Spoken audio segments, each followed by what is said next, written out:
now owns a security company. John, you called it.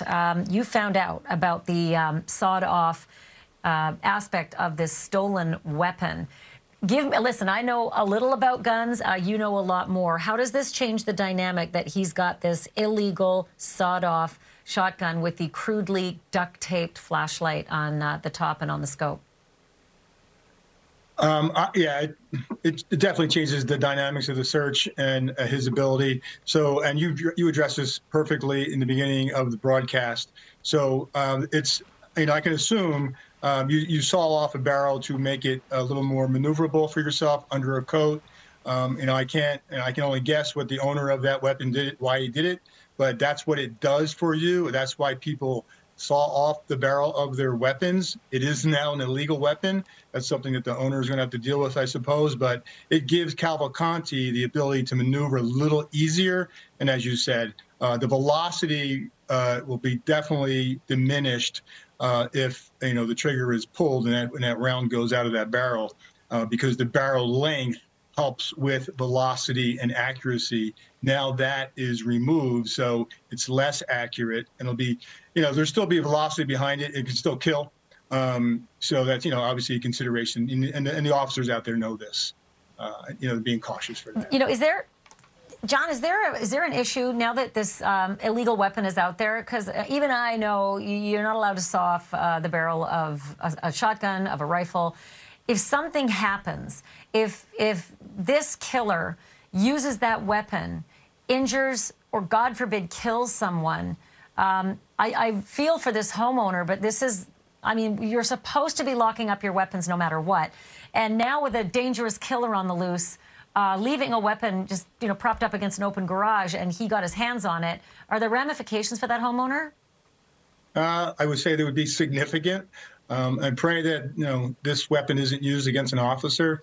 I was happy to hear that the owner did fire a couple rounds at Cavalcante with his little 25, which is about the size of your palm of your hand. But he may have missed. I don't know. And hopefully he did hit him, and that gives the bloodhound something else to sniff on, and gives Cavalcante something else to have to worry about.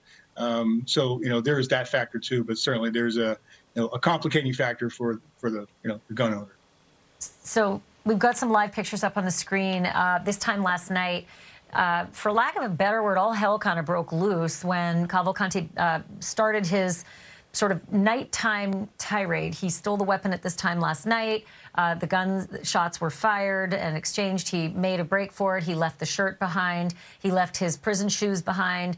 I don't know when he stole the boots, but we'll keep the live shot up and just let people know who might be joining the show right now. We've just learned there's another sighting.